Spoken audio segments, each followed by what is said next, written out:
गोविंद जय जय गोपाल जय जय।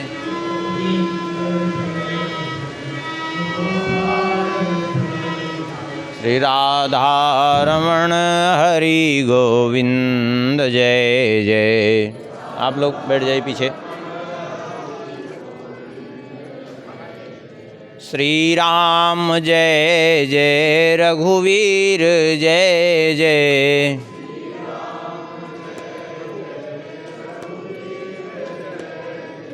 सीतारमण श्री रघुनाथ जय जय।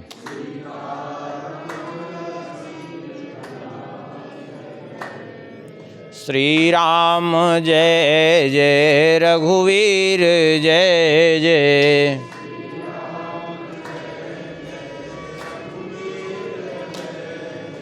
सीतारमण श्री रघुनाथ जय जय।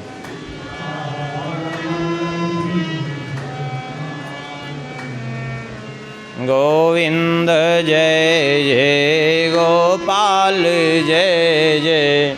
ए माता जी आप लोग पीछे बैठो, कितनी देर से आ जा रहे हैं यहाँ पर।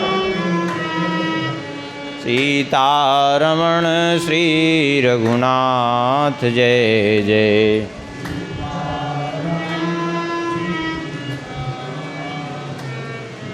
श्री वृंदावन बिहारी लाल की, श्री सीतारामचंद्र भगवान की।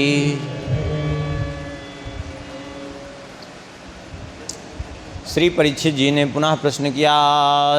समः प्रियः सुहृद ब्रह्मन् भूतानां भगवान् स्वयं इंद्रस्यार्थे कथं दैत्यान् अवधीत् विषमो यथा।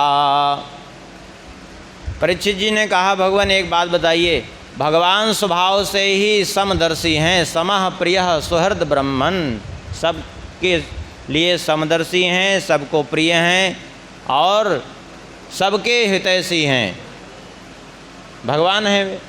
तब फिर एक बात समझ में नहीं आती, जब सबके हितैषी हैं, समदर्शी हैं, तो इंद्रस्यार्थे कथम दैत्यान् अवधीत्, इंद्र के लिए दैत्यों का फिर वध क्यों करते हैं, क्या कारण है?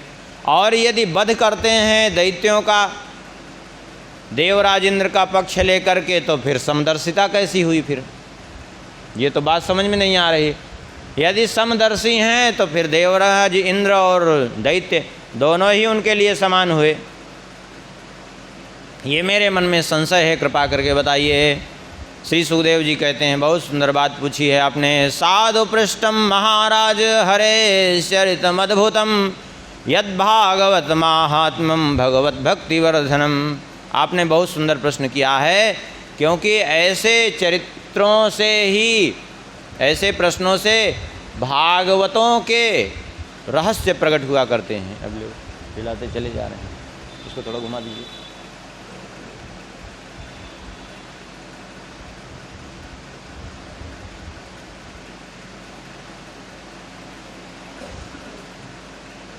ठीक है।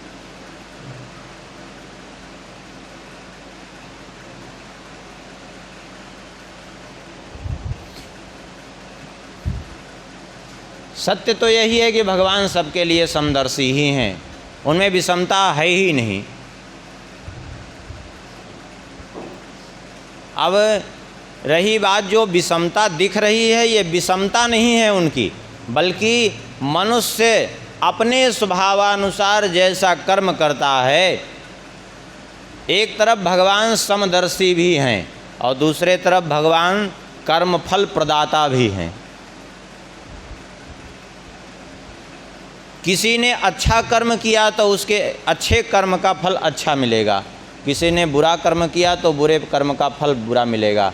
वास्तव में भगवान उसमें अलग से कुछ नहीं कर रहे हैं, भगवान तो उसी के कर्मों का फल दे रहे हैं ना। देवता अच्छे कर्म में, सृष्टि के कल्याण में प्रवृत्त रहते हैं तो भगवान उनकी सहायता भी कर देते हैं, और दैत्य लोग वही सारे संसार के लिए संकट बन जाते हैं तो फिर सारे संसार का संकट दूर करने के लिए दैत्यों का भी विनाश भी भगवान को ही करना पड़ता है। भाई भगवान तो सबके हैं ना, भगवान तो सबकी सुनेंगे, एक की थोड़े ही सुनेंगे।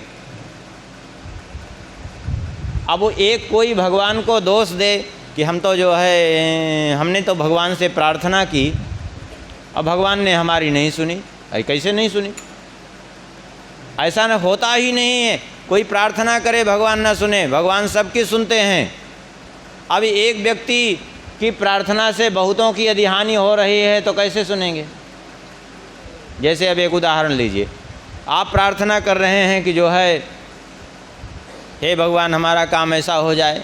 आप सब प्रार्थना करते हैं कि हम जो है कभी बीमार ना हो, और डॉक्टर प्रार्थना करते हैं कि सारी दुनिया बीमार हो। अब लो, तो उसकी भी प्रार्थना तो भगवान ही सुनेंगे कि नहीं सुनेंगे? जनकपुर में स्वयंवर हो रहा था, तो एक राजा उठता और चले इष्ट देवन सिरनाई, अपने इष्ट देव से प्रार्थना करता है, हे भगवान कृपा करिए कि हमसे धनुष टूट जाए। अपने इष्ट देव से वो प्रार्थना करता चलने के पहले कि हे भगवान ऐसी कृपा कर दीजिए कि हमसे धनुष टूट जाए। तो बाकी जितने 9,999 बैठे रहते वो कहते कि हे भगवान इससे न टूटने पावे, नहीं तो हमारा नंबर नहीं आएगा। अब लो, अब बताइए, प्रार्थना तो अब सबकी सुनना है ना भगवान को। तो बाकी भी प्रार्थना करते कि इससे न जो हार करके आते वो भी उसी की प्रार्थना में शामिल हो जाते कि इससे न टूटने पावे, नहीं तो हमसे नहीं टूटा है तो इससे भी न टूटे। तो भगवान तो सबकी प्रार्थना स्वीकार करते हैं ना। भगवान सबके कर्मों का फल दे रहे हैं। मुख्य बात यह है, जीव अपने कर्मों का फल प्राप्त कर रहा है, देवता हों या दैत्य हों अथवा मनुष्य हों। ये महत्व की बात नहीं कि वो देव योनि में है या दैत्य योनि में या मनुष्य योनि में। महत्व ये है वो कर क्या रहे हैं उसका फल देंगे भगवान। यदि ये कह दिया जाए कि भगवान दैत्यों के शत्रु हैं, थोड़ी देर के लिए यदि कह दिया जाए दैत्यों को भगवान मारते हैं, तो हम आपसे पूछे दैत्यों में ही प्रहलाद जी थे, उनकी रक्षा क्यों कर रहे थे भगवान? फिर यदि दैत्यों को शत्रु मानते भगवान, तो उनका पिता ही जो है शत्रु बना हुआ था प्रहलाद जी का, और रक्षा कर रहे थे भगवान बार बार। यदि कह दिया जाए भगवान राक्षसों के शत्रु हैं, तो फिर राक्षसों के शत्रु होते तो विभीषण जी को शरण में क्यों लेते? भगवान को राक्षसों से शत्रुता नहीं है, उनकी प्रवृत्ति से भगवान को समस्या है, क्योंकि उनकी प्रवृत्ति सारे जगत के लिए संकट बनी हुई है।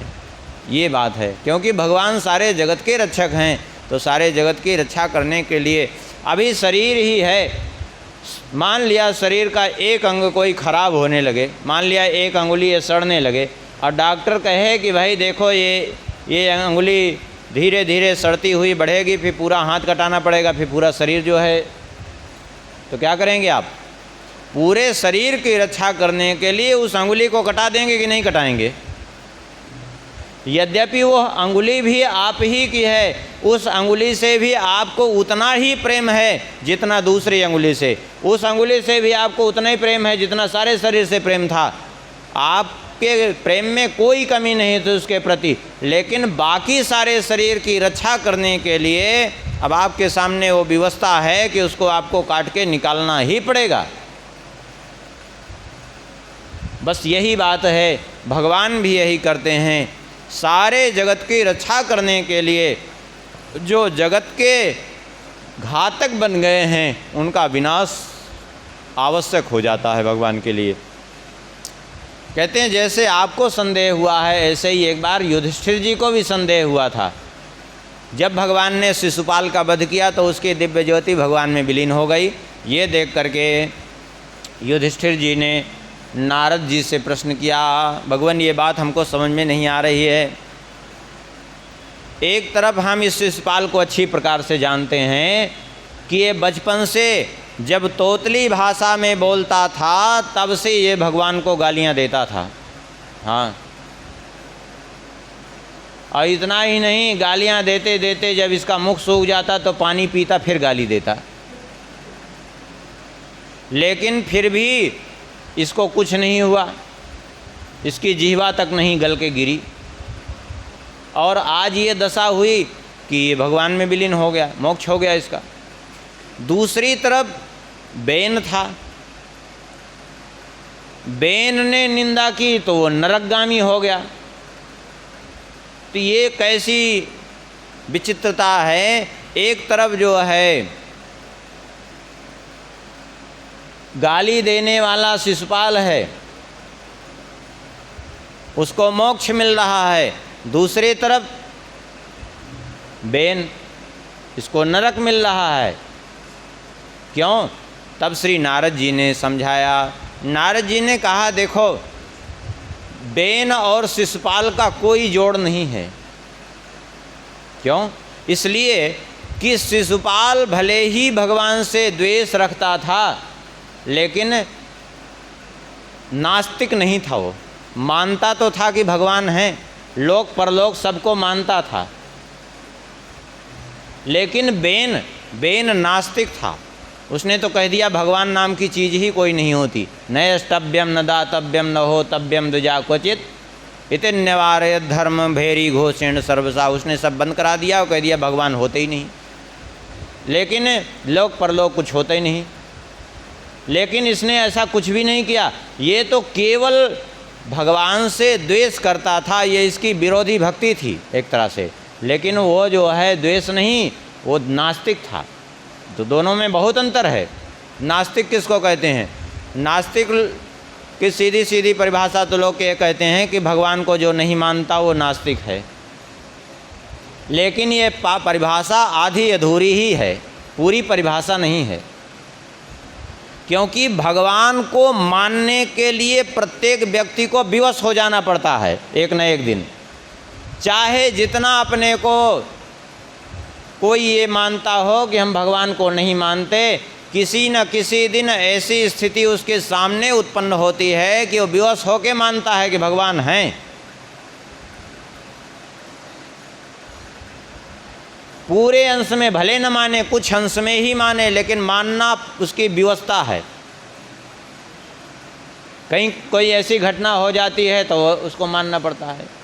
जैसे कोई कहे हम तो धर्म को नहीं मानते, भले ही कितना भी अधार्मिक है, लेकिन किसी न किसी अंश में मानना ही पड़ता है उसको, धर्म को। जैसे उदाहरण दें तो बात समझ में आ जाएगी। जैसे मान लिया धर्म को, स्वयं वो धर्म को नहीं मानता, लेकिन उसके साथ अभी कोई ऐसी घटना हो तो फिर धर्म की ही दुहाई देगा वो। दिन भर झूठ बोलने वाला व्यक्ति भी जब वो कोर्ट में गवाही के लिए खड़ा होगा या कोर्ट में कुछ बोलने के लिए, तो कहेगा हम बिल्कुल सही बोल रहे हैं, हम शपथ लेके कह रहे हैं, हम सत्य बोल रहे हैं। क्यों? असत्य बोलने वाला व्यक्ति भी सत्य की ही शपथ लेता है, क्योंकि जानता है हमारे असत्य में कोई दम नहीं है, असत्य का कोई अस्तित्व नहीं है, उसका कोई प्रभाव नहीं है। चोरी करके चोर लोग जाते हैं, दूसरे के यहाँ चोरी किए, और जब स्वयं जाएंगे तो कहेंगे भैया ईमानदारी पूर्वक बांटो। अरे मूर्खों, तुम लोग चोरी करके आ रहे हो, ईमानदारी पूर्वक क्या बांटोगे? अभी तक ईमानदारी समझ में नहीं आई, अब ईमानदारी समझ में आ रही है। क्यों? क्योंकि कहीं ना कहीं उसको विवश होकर ईमानदारी स्वीकार करनी पड़ रही है। क्योंकि वो चोर भी ये नहीं चाहता कि हमारी चीज़ कोई चोरी करके ले जाए। दूसरे की बहन बेटियों के साथ दुर्व्यवहार करने वाला व्यक्ति भी अपनी बहन बेटी के साथ, अपनी पत्नी के साथ कोई दुर्व्यवहार उसके करे तो उसको सहन नहीं होगा। क्यों? कहीं ना कहीं वो धर्म को मानने के लिए विवश है कि नहीं है?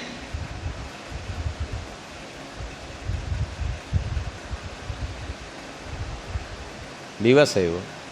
जो व्यवहार वो पत्नी के साथ कर सकता है वही व्यवहार माता के साथ तो नहीं कर सकता, वही व्यवहार बहन बेटी के साथ तो नहीं कर सकता। क्यों नहीं कर सकता? क्योंकि धर्म के पीछे वो कहीं ना कहीं विवश है।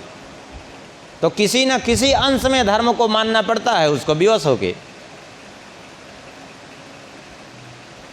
अब यह है कि पूरी तरह से मानता नहीं, इसलिए वो अधर्मी का अधर्मी ही रह जाता है, अधर्म में प्रवृत्त रहता है।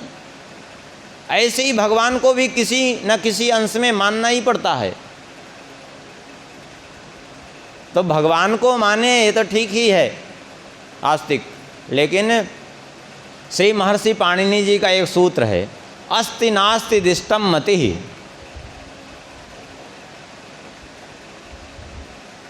महर्षि पाणिनि जी का कहने का तात्पर्य है, अस्ति ईश्वरः जीवो परलोको वा इत्येवं मतिर्यस्य स आस्तिकः। ईश्वर, जीव और लोक परलोक, ये तीनों में जिसकी आस्था है, जो तीनों को ही सत्य स्वीकार करता है, वह आस्तिक। और इसके जो ठीक विपरीत है वो नास्तिक। जो लोक परलोक, परलोक पुनर्जन्म को नहीं मानता, भगवान को नहीं मानता, वो नास्तिक। जैसे कितने ऐसे सिद्धांत हैं, जैसे सांख्य शास्त्र है। सांख्य शास्त्र के अनुसार यदि देखा जाए तो भगवान की सत्ता को तो स्वीकार नहीं करते सांख्य शास्त्री। वो तो प्रकृति से ही सारी सृष्टि को उत्पन्न बता रहे हैं सांख्य के अनुसार, लेकिन सांख्य शास्त्र भगवान ही उपदेश दे रहे हैं। कपिल भगवान सांख्य शास्त्र के आचार्य हैं वो। और सांख्य जो है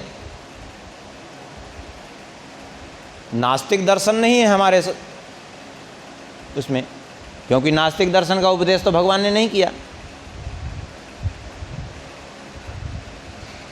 क्यों? क्योंकि लोक परलोक सब मान रहे हैं, वहाँ भगवान स्वयं उपदेश दे रहे हैं लोक परलोक का, लेकिन सारी सृष्टि प्रकृति से मान रहे हैं। बस इतनी बात है।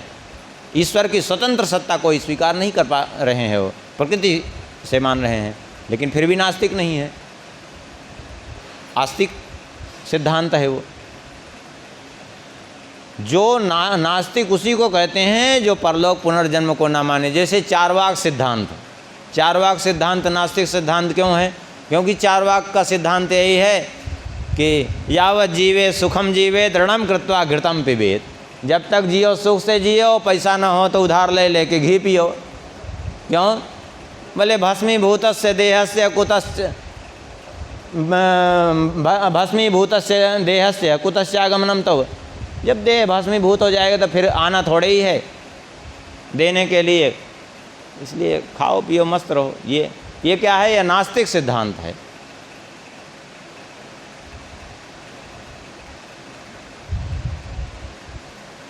तो बेन नास्तिक था, इसलिए उसको नरक की प्राप्ति हो गई, क्योंकि नास्तिक के लिए एकमात्र गति है नरक।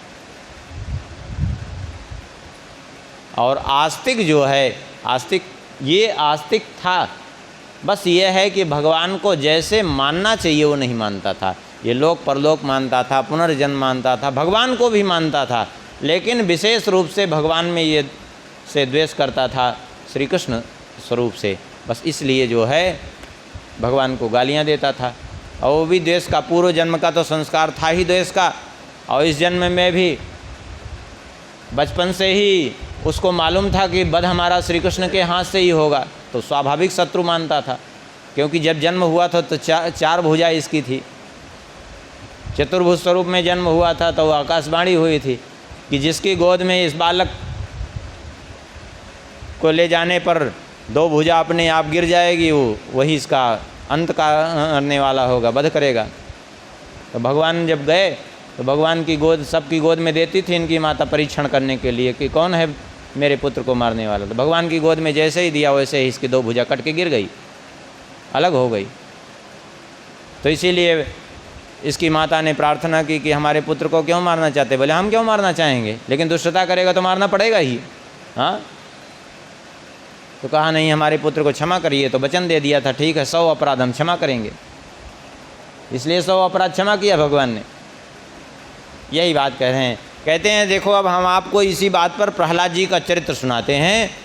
श्री नारद जी ने प्रहलाद जी का सच्चरित्र सुनाया युधिष्ठिर जी को। जैसा श्री युधिष्ठिर जी ने पूछा कि कृपा करके बताइए, आप कह रहे हैं प्रहलाद जी से द्वेष किया, उसके पिता ने ही क्यों आखिर द्वेष किया?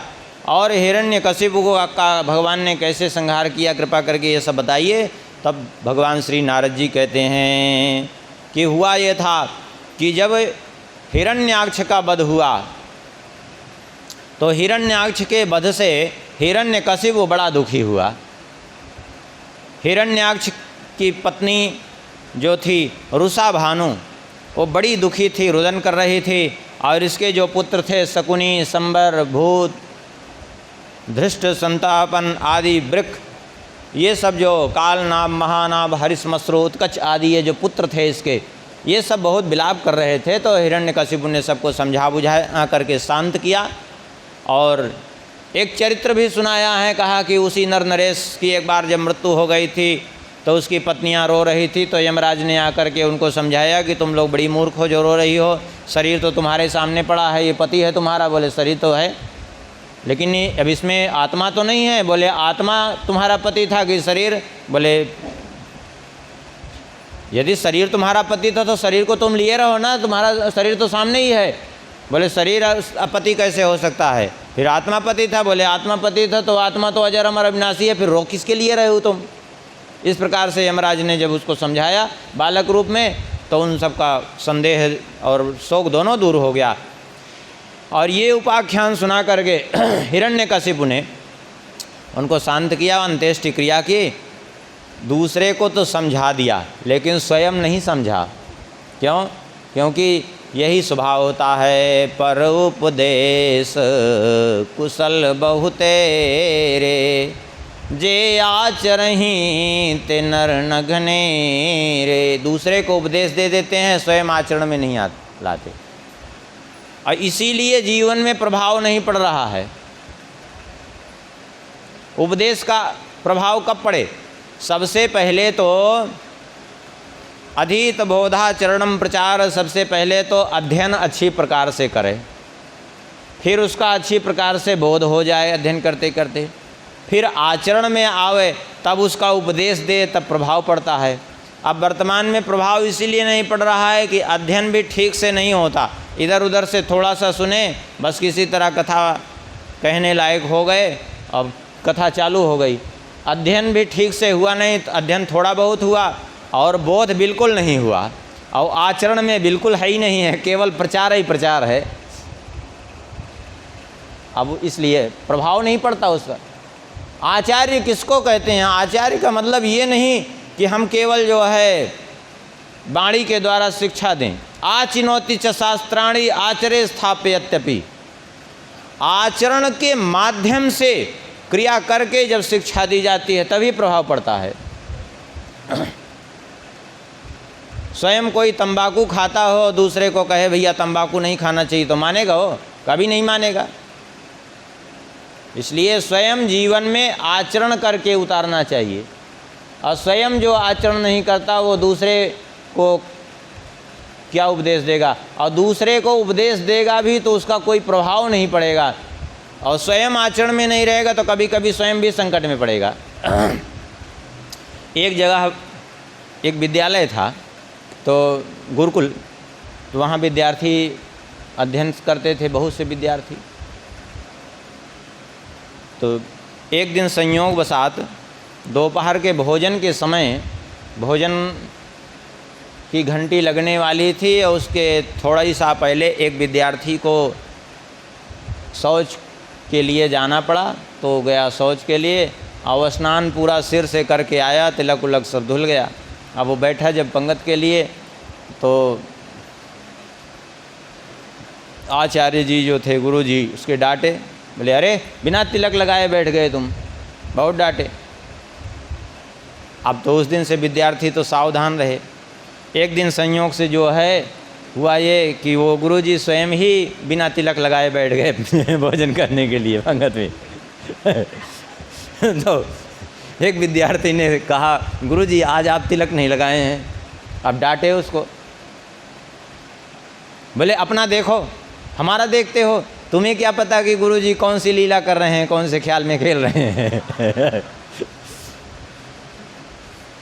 तुम्हें क्या पता। अब विद्यार्थी बेचारे डर गए, वो कुछ नहीं बोले। संयोग बसात एक दिन जो है कहीं जाना था, बाहर, तो गुरुजी ने कहा कि बच्चों थोड़ा सा घोड़े की जीन कस दो, हमको जाना है यात्रा में। साथ में कुछ विद्यार्थी भी चले। अब वो जिस विद्यार्थी ने वो घोड़े की जीन कसी, वो उसको जीन कसने का अंदाज़ तो था नहीं। जीन कसने का भी एक अलग तरीका होता है, इसीलिए राजाओं के यहाँ जीन कसने के लिए अलग से साइज होते हैं। वो जीन ही कसने का काम करते हैं, क्योंकि उसका एक अलग सिस्टम होता है।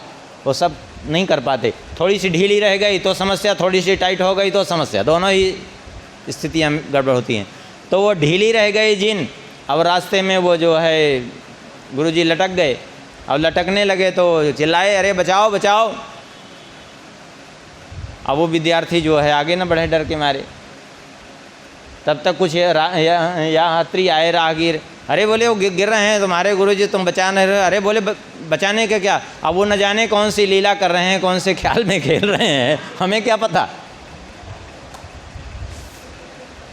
किसी तरह उन यात्रियों ने ज़बरदस्ती उतारा। बोले तुम लोग बचाए नहीं। बोले गुरुजी आप ही तो कहे थे कि हमारी ओर न देखा करो, हम क्या कर रहे हैं, क्योंकि हम लीला करते हैं। देखिए, लीला करना एक अलग, लीला जो होती है महापुरुषों की लीला होती है, भगवान की लीला होती है। सब ऐसे जीव मात्र सभी कह दें कि हम लीला कर रहे हैं तो फिर वो केवल मुसीबत मिलेगी और कुछ नहीं।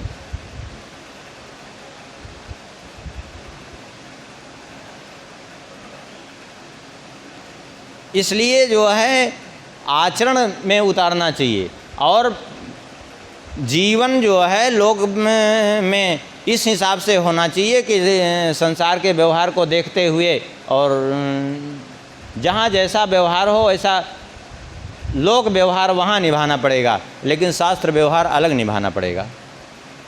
अब लोक व्यवहार में यद्यपि देखा जाए तो म्लेच्छ भाषा बिल्कुल नहीं बोलनी चाहिए, नियम यही है। अभी देखा जाए तो हम लोग अंग्रेजी बोलते हैं, ये भी अनुचित है कायदे से, लेकिन अब विवशता है, कहीं ना कहीं बोलना ही पड़ेगा। जैसे अब एक पंडित जी थे, अब उन्होंने निश्चय किया एक दिन जब वो पढ़े कि म्लेच्छ भाषा का प्रयोग नहीं करना चाहिए, ना बदेति यावनीम भाषाम, उन्होंने निश्चय किया कि आज से हम नहीं बोलेंगे।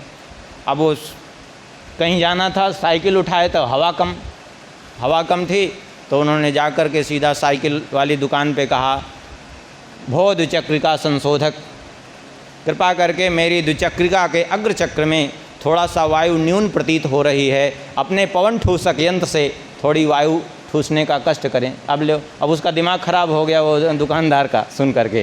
केवल कहना था इतना कि हमारी साइकिल, अब साइकिल भी जो है अंग्रेजी शब्द है पंप भी अंग्रेजी शब्द है। अब कहना है केवल इतना था कि पंप से हमारी साइकिल में हवा भर दो, लेकिन अब वो अंग्रेजी न बोलना पड़े तो इतना बोलना पड़ा, और वो समझा भी नहीं वो व्यक्ति। अब कहीं ना कहीं विवशता है। उसने कहा कहाँ से सवेरे सवेरे आ गए दिमाग खराब करने हमारा, अभी बोनी भी नहीं हुई है, क्योंकि वो भाषा ही नहीं समझ रहे हैं।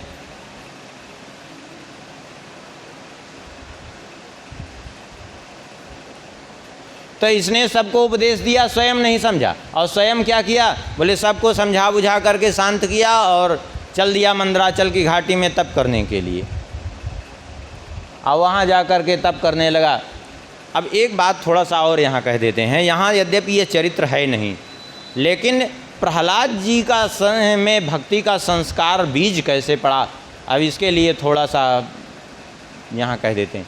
ये जब गया तप करने के लिए तो देवताओं को चिंता हुई। देवताओं को जब चिंता हुई तो देवताओं ने कहा कि अभी तो तप करेगा, क्या करें। तो बृहस्पति जी महाराज ने कहा कि हम इसका एक उपाय निकालते हैं। बोले क्या।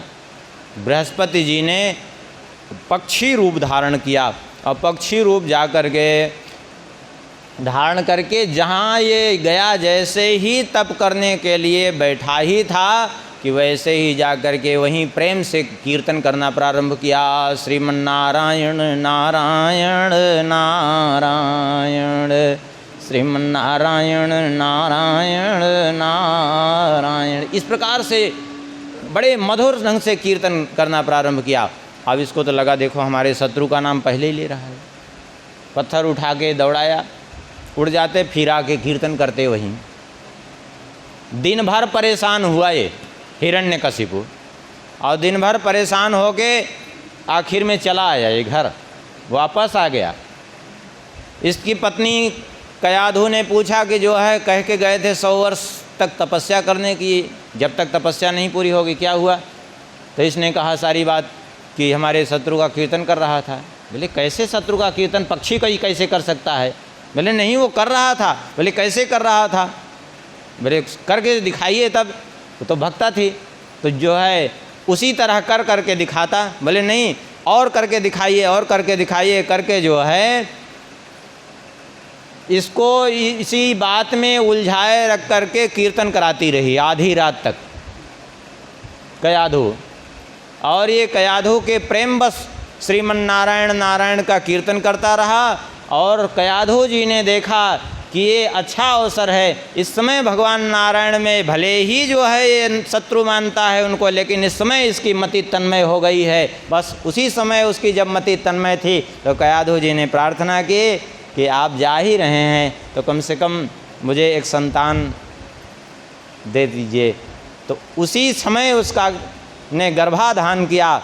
तो भगवान नारायण में तन्मयता होने के कारण जो पुत्र के रूप में आए प्रहलाद जी, वे भी दोनों पति पत्नी नारायण उस दिन कीर्तन में तन्मय थे, तो पुत्र के रूप में भगवान नारायण के अंश से, इसलिए श्री प्रहलाद जी महाराज आए तो भगवान में तन्मय। इसलिए माता पिता यदि कीर्तन करेंगे तो बच्चे कीर्तन करेंगे ना, वो संस्कार आया।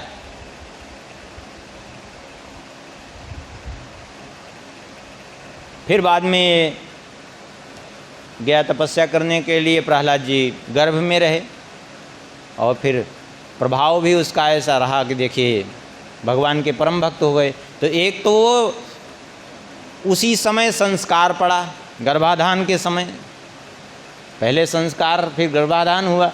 फिर दूसरी बात यह है, फिर नारद जी का गर्भ में ही उपदेश प्राप्त हो गया।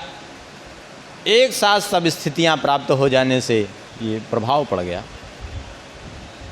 हिरण्यकशिपु ने कठोर तप किया और देवताओं के हिसाब से 100 वर्ष, अर्थात मनुष्यों के हिसाब से देखा जाए तो 36,000 वर्ष तप किया। ब्रह्मा जी प्रकट हुए और ब्रह्मा जी ने कहा उत्तिष्ठ उत्तिष्ठ भद्रम ते तपः सिद्धोऽसि काश्यप वरदो हमनु प्राप्तो व्रियतामीप्सितो वरा। हिरण्यकशिपु उठो, तुम्हारी तपस्या सिद्ध हो गई है। कश्यप नंदन उठो, तपस्या सिद्ध हो गई, तुम्हारा कल्याण हो। अब जो इच्छा हो तुम वरदान मांग लो। इसने कहा तो ठीक है दे दीजिए हमें अमृत का वरदान। बोले अमृत तो नहीं मिलेगा, और कुछ मांग लो, क्योंकि जो भी गर्भ से जन्म लिया है उसकी मृत्यु अत्यंत आवश्यक है। तो इसने कहा ठीक है, यदि नहीं अमृत मिल सकता तो हमें ये वरदान दीजिए कि यदि दास्यभिमतान् वरान् मे वरदोत्तम भूतेभ्यस्त्वद् विसृष्टेभ्यो मृत्युर्मा भून्मम प्रभो।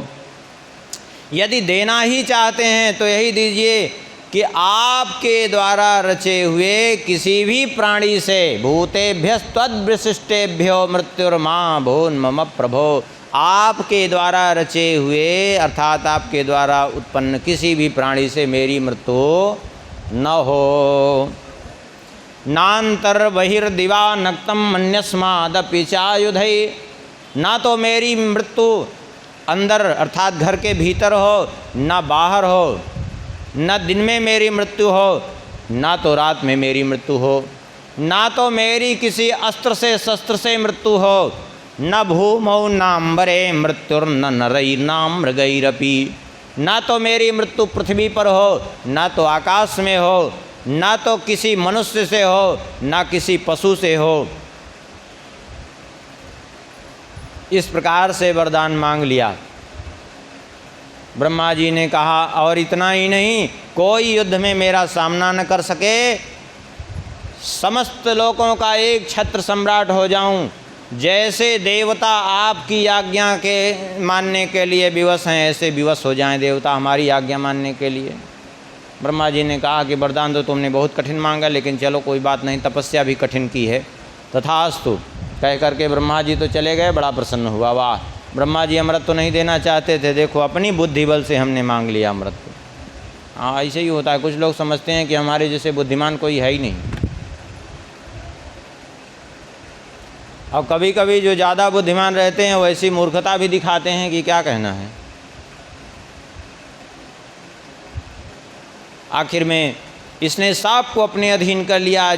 सभी देवता, असुर, सभी पृथ्वी के राजा, गंधर्व, गरुण, सर्प, सिद्ध, विद्याधर, चारण, पितरों के अधिपति मनु, यक्ष, राक्षस, पिशाचराज, सबको अपने अधीन कर लिया। केवल ब्रह्मा विष्णु महेश को छोड़ करके कोई नहीं बचा जिस पर इसने शासन न किया हो। सबको अपने अधीन करके रखा इसने। आखिर में जो है स्वयं ही सारे देवताओं का कार्य भी संपादित करने लगा। स्वयं इंद्र बन करके वर्षा कर लेता, स्वयं वरुण के रूप में जल का भी आधिपत्य स्वीकार कर लेता, स्वयं जो है वायु बन के भी प्रवाहित हो जाता, सब कुछ स्वयं करता। यज्ञ के भाग भी स्वयं ही ग्रहण करने लगा, सबका हिस्सा। ऐसी स्थिति हो गई। देवता बड़े दुखी हुए। अत्याचार सहन करते करते देवताओं ने भगवान से प्रार्थना की कि प्रभु कृपा करिए। अब भगवान ने कहा चिंता मत करो। यदा देवेषु वेदेषु गौषु विप्रेषु साधुषु धर्मे मयि च विद्वेषः सवा आशु विनश्यति। जो देवता, वेद, गाय, ब्राह्मण, साधु, धर्म और भगवान, इन सातों से विरोध करते हैं, इनमें से एक से भी यदि कोई विरोध कर रहा है तो चाहे जितना भी समर्थ क्यों न हो, सवा आसु विनश्यति, वो शीघ्र ही नष्ट हो जाएगा, इसमें कोई संदेह नहीं है। भगवान ने कहा निर्वैराय प्रशांताय स्वसुताय महात्मने प्रहलादाय यथा दुर्ये धनिष्ये विवरोर्जितम। जब ये अपने निर्वैर प्रहलाद, अपने महात्मा पुत्र प्रहलाद पर जब ये अत्याचार करेगा तो भले ही ब्रह्मा जी ने इसको कितना भी वरदान दिया है, मैं इसका वध कर दूंगा, चिंता मत करो। सब देवताओं ने स्वीकार कर लिया कि चलो अब किसी तरह मरेगा। तो इसने जो है आखिर में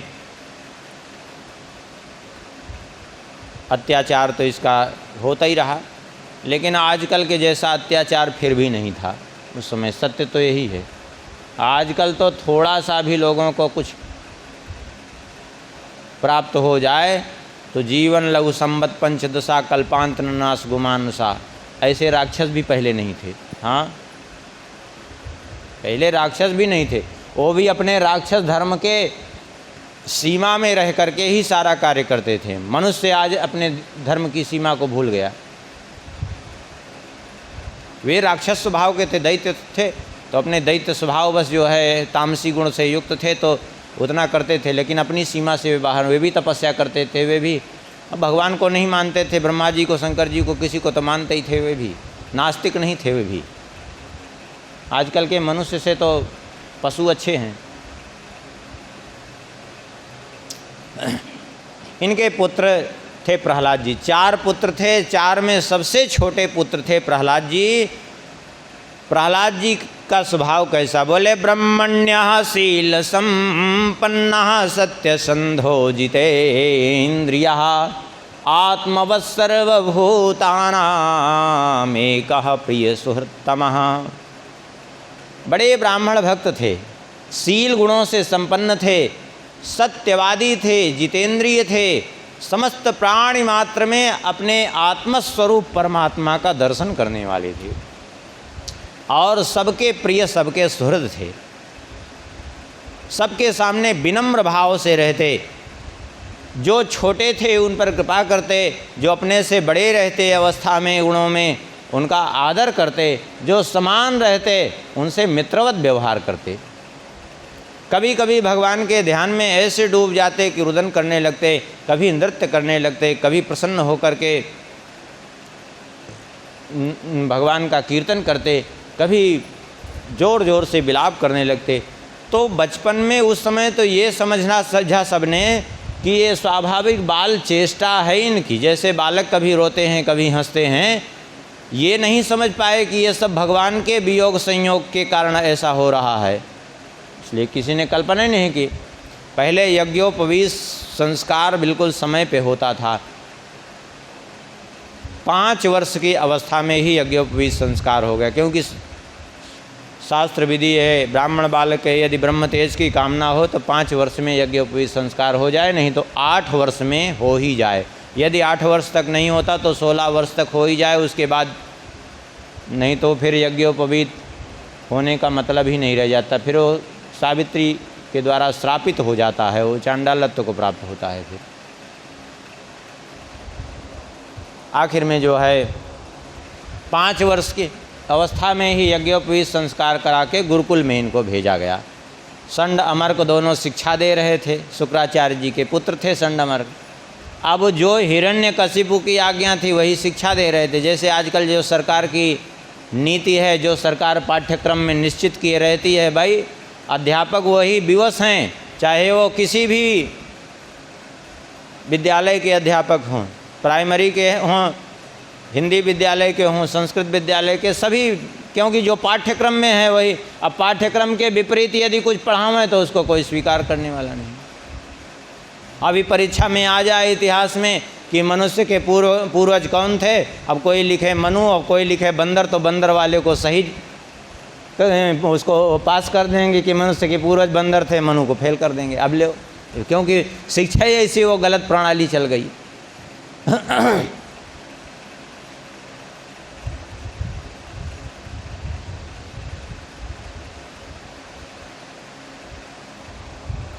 तो वही वो लोग सिखाते थे, जो हिरण्यकशिपु की ओर से आज्ञा थी उनका भी कोई दोष नहीं, तो वही आसुरी शिक्षा उनको प्रदान करते बच्चों को। तो प्रहलाद जी जितना पढ़ाते उसको पढ़ करके ज्यों का त्यों सुना देते, उसको के बाद उसको अपने मन से निकाल देते, क्योंकि ऐसी अशिक्षा मन में धारण करने का कोई औचित्य नहीं है। आखिर में जो है धीरे धीरे ऐसे समय बीता। अब एक बार जब पढ़ करके के बाद सुना देते तो दोबारा इनसे पूछते भी नहीं थे, जानते थे इनको तो याद ही होगा, सब स्वाभाविक है। एक दिन की बात है, संयोग वसात विद्यालय में अवकाश था तो आए घर। पहले अष्टमी प्रतिपदा विद्यालय में अवकाश रहता था, अब ये अंग्रेज़ों ने आकर के रविवार जो है वो कर दिया। अब वो रविवार क्यों जो है कर दिया, बोले इसलिए रविवार वो कर दिया कि रविवार उनके चर्च का दिन रहता है, तो रविवार छुट्टी साबित कर दी।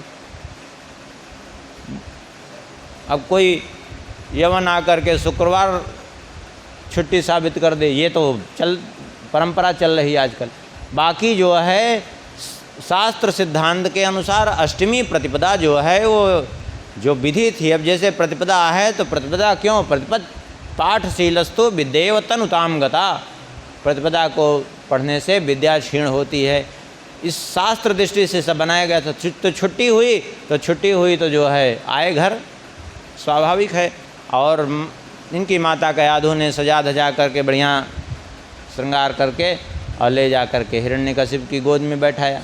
हिरण्यकशिप को प्रणाम करके गोद में बैठे थे, हृदय से लगाया और प्यार दुलार करता रहा। उसके बाद पूछा, अप्रक्ष कथ्यताम वत्स मन्यते साधु यद भवान। पुत्र प्रहलाद, तुमने जो अब तक शिक्षा ग्रहण की उसमें कौन सी बात तुमको सबसे अच्छी लगी, बताओ।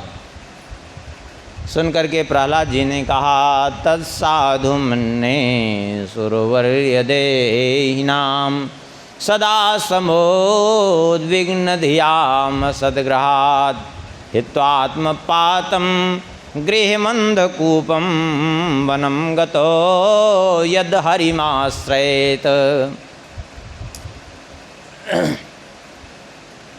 कहा, पिताजी मैं उसी को उत्तम अध्ययन समझता हूँ कि ये जीवन में लोग अपने पराये के झूठे दुराग्रह में जो पड़ करके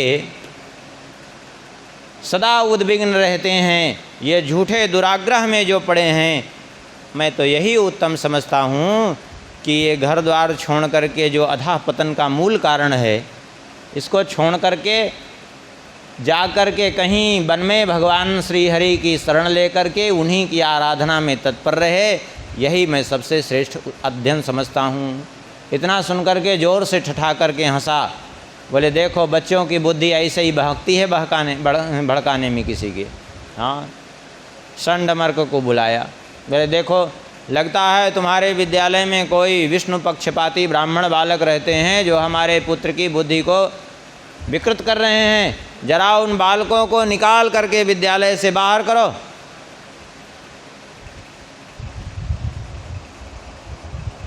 अब वो षंड अमर्क ने जाकर के बहुत खोजा, लेकिन वैसे कि कोई भी विद्यार्थी नहीं मिले जिनको ये सब शिक्षा हो। तो इन्हीं से पूछा, वत्स प्रह्लाद भद्रम ते सत्यम कथय मामृषा बालानति कुतस्तुभ्यम एष बुद्धिर्विपर्या। बेटा प्रहलाद, अब तुम ही बताओ कि आखिर तुम्हारी बुद्धि विपरीत कैसे हुई? और तो किसी बालक की बुद्धि ऐसी नहीं है। क्या सचमुच तुमको कोई बहकाता है? आखिर कैसे ये से हो गया तुम्हारे जीवन में? सुन कर के प्रहलाद जी हंस पड़े और प्रहलाद जी ने कहा, भगवान की को हम प्रणाम करते हैं, जिनकी माया से प्रेरित होकर के जीव अपने झूठे के दुराग्रह में पड़े हैं। और हमें तो आश्चर्य हो रहा है, जब भगवान में बुद्धि लगने को आप बुद्धि का बिगड़ना कहते हैं। हमारी बुद्धि भगवान में लगी है तो आप कह रहे हैं तुम्हारी बुद्धि बिगड़ गई है, तो फिर बुद्धि का बनना किसको कहेंगे?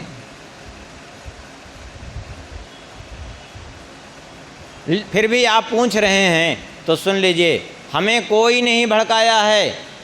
फिर बोले जैसे चुंबक का सानिध्य पा करके यथा भ्राम्यत्ययो, जैसे चुंबक का सानिध्य पा करके स्वयमाकर्ष सन्निधौ, स्वयं ही लोहा स्पर्श उसकी ओर आकर्षित होता है चुंबक के प्रभाव से। यद्यपि लोहा जड़ है लेकिन चुंबक को देखते ही वो चुंबक की ओर भागता है। ऐसे ही स्वाभाविक रूप से मेरी बुद्धि भगवान की ओर लग गई है, इसमें कोई हमें बहकाने वाला नहीं है। अब तो षंडमर्क ने बहुत डांटा इनको सुधारने के लिए। अरे दैत्य चंदन मने जातो यम कंटकद्रुमा, दैत्य रूपी चंदन मन में ये बबूल कहाँ से उत्पन्न हो गया कंटीला?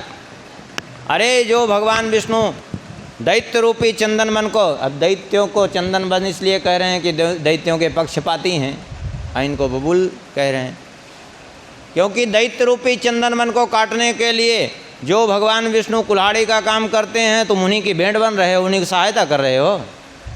ये ठीक नहीं है। बहुत समझाया बुझाया लेकिन कोई प्रभाव नहीं पड़ा। एक दिन संयोग से वो गुरुपुत्र फिर ले करके आए इनको महल में, जा कर के पिताजी को प्रणाम किया।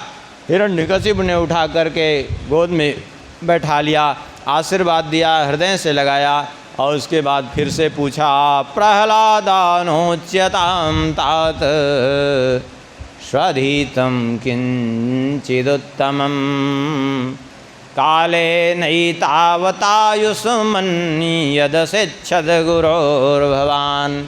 बेटा प्रहलाद, तुमने जो अब तक अध्ययन किया है उसमें कोई अच्छी सी बात सुनाओ तो। हाँ, सुन करके प्रहलाद जी ने कहा, श्रवणम कीर्तनम विष्णु स्मरणम पाद सेवनम अर्चनम वंदनम दास्यम सख्यमात्मो निवेदनम। नवधा भक्ति का वर्णन किया प्रहलाद जी ने। गोस्वामी जी ने बहुत बढ़िया इसका पूरा वर्णन कर दिया है। प्रथम भगति संतन कर संगा, दूसर रति मम कथा प्रसंगा, गुरुपद पंकज सेवा, तीसर भगति अमान, चौथी भगति मम गुणगन करई कपट तजगान।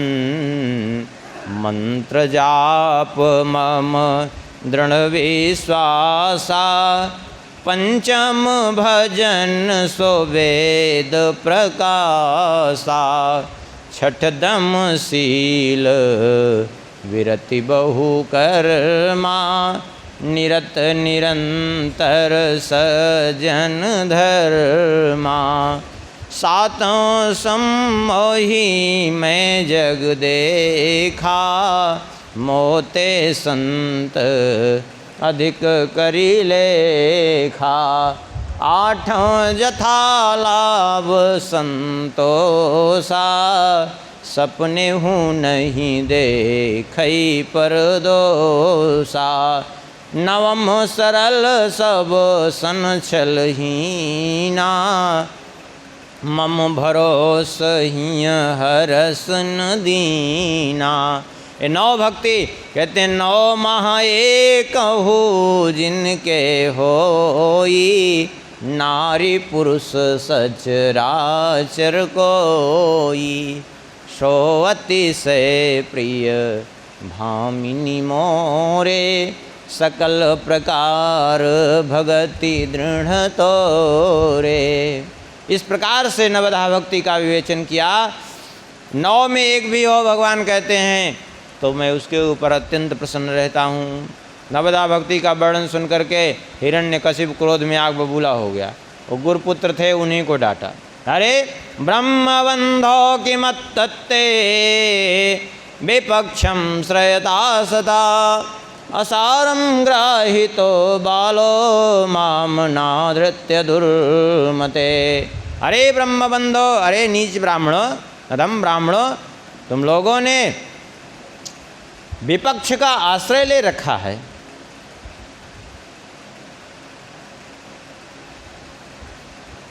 मेरे पुत्र को ऐसी निस्सार शिक्षा दे दी। असारम ग्राहितो बालो मामनादृत्य, मेरा अनादर करके ऐसी शिक्षा दी। ऐसे दुष्टों की कमी नहीं है। संति यसाधो लोके दुर्मैत्राश्छद्म वेशिणा, ऐसे दुष्टों की कमी नहीं जो मित्र का वेश बना करके शत्रु का काम करते हैं। तुम भी आज उसी तरह, आज तुम्हारी पोल खुल गई। जैसे कोई व्यक्ति पाप करता है तो पाप करते समय वो समझता है कि हम छुप कर पाप कर रहे हैं, कोई नहीं जानता, लेकिन वो पाप रोग के रूप में प्रकट होकर के उसके सारे भेद को खोल देता है। उसी प्रकार से आज तुम्हारा भेद खुल चुका है।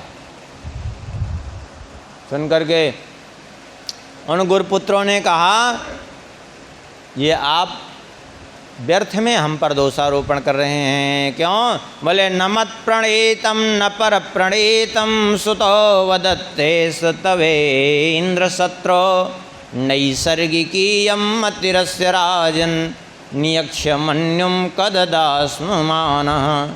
जो कुछ भी आपका पुत्र कह रहा है न मेरी प्रेरणा से कह रहा है न किसी अन्य की प्रेरणा से, अर्थात न मैंने इसको पढ़ाया है न किसी अन्य ने पढ़ाया है।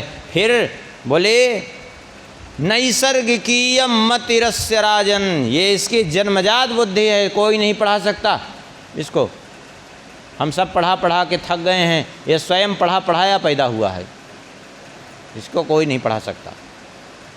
हिरण्यकशिप ने प्रहलाद जी से पूछा, क्यों? जब गुरुमुख से तुझे ये विद्या नहीं प्राप्त हुई, नचेत गुरुमुखीयम ते कुतो भद्रा सती मति, जब गुरुमुख से नहीं प्राप्त हुई तो तुम्हारी मति ऐसे उल्टा कैसे हो गई? उल्टा मति किसको कहते हैं? कुतो भद्रा सती मति कह रहा है, तुम्हारी मति असती कैसे हो गई, उल्टा कैसे हो गई? उल्टा किसको कहते हैं? जो मति भगवान को छोड़ करके संसार में लगे वही मति उल्टा मति है। लेकिन अब चूंकि दैत्य है, भगवान से द्वेष करने वाला, इसलिए भगवान में मति को लगने को उल्टा कह रहा है। वास्तव में तो सत्य यही है कि जो मति भगवान में लगे, जो इंद्रियां भगवान में लगे वो सती, और जो भगवान से पृथक लगे वो असती, वो उल्टा। कैसे लगी तुम्हारी मति? बहुत बढ़िया उत्तर दिया प्रहलाद जी ने। पिताजी मतिर न कृष्णे परताश्वतो आ, मिथोभिपद्येत गृहव्रतानां, अदांत गौभिर्विशतां तमिश्रम, पुनः पुनः शर्वित चर्वणानां। पिताजी ये मति अपने से भगवान में लगती नहीं। मतिर न कृष्णे परतः स्वतोवा, न किसी दूसरे के बहकाने से लगती है, न स्वतः के लगाने से लगती है। क्योंकि यदि किसी के बहकाने से लगती तो सभी उपदेशक एक ही बात कहते हैं, भैया अपनी मति को भगवान में लगाओ। सभी शास्त्र एक ही बात कहते हैं, अपनी मति भगवान में लगाने से ही कल्याण होगा। लेकिन मति भगवान में नहीं लग पा रही। यदि अपने लगाने से लगती तो सब चाहते हैं कि हमारी मति भगवान में लग जाए, फिर भी नहीं लग पा रही है। और लगे भी कैसे? कहते हैं अदांत गोभिर विशताम तमिश्रम पुनः पुनश्चरवित्रवणानाम। इंद्रियों पर विजय है नहीं, इस कारण से बार बार भोगे हुए विषयों को भोगने में प्रवृत्त हो रहे हैं। अब भगवान में मति कैसे लगे?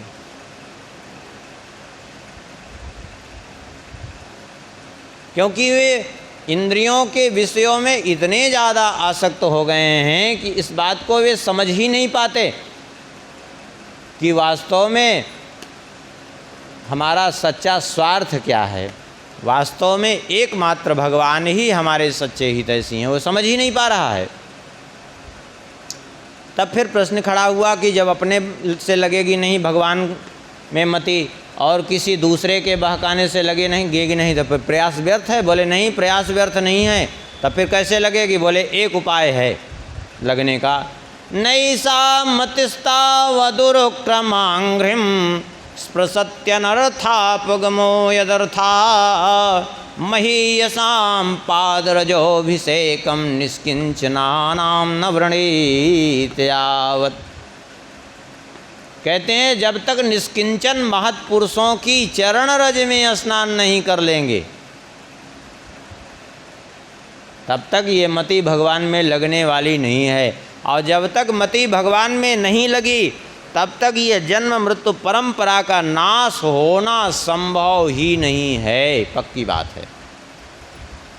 इतना सुनकर के क्रोध में आग बबूला हो गया। हिरण्यकशिप उठा के गोद से फेंक दिया वहीं दरबार में और कहा, अरे देखो तो जिसने हमारे भाई का वध किया, जो स्वयं इनके भी काका लगते हैं, उन्हीं का गुणगान, उन्हीं की वो उपासना करता है। ये हमारा शत्रु है, ये हमारा पुत्र नहीं हो सकता। आज्ञा दी, मार डालो इसको, जिस विधि से हो मारो। अब तो सब टूट पड़े इनके ऊपर। जितने राक्षस दैत्य थे सब ले लेके अस्त्र शस्त्र प्रहार करने लगे, लेकिन प्रहलाद जी का कुछ भी नहीं बिगड़ा, खरोंच तक नहीं आई। सब अस्त्र शस्त्र का प्रहार करते रहे। क्यों नहीं कुछ भी हुआ? बोले कि इसलिए नहीं हुआ, कहते हैं परे ब्रह्मण्य निर्देशे भगवत्यखिलात्मनि युक्तात्मन्य फलायासन्न पुण्यस्यैव सत्क्रिया। क्योंकि इनका मन भगवान में लगा हुआ था और मन भगवान में लगे होने के कारण सारा प्रयास उन सबका निष्फल हो गया। कैसे?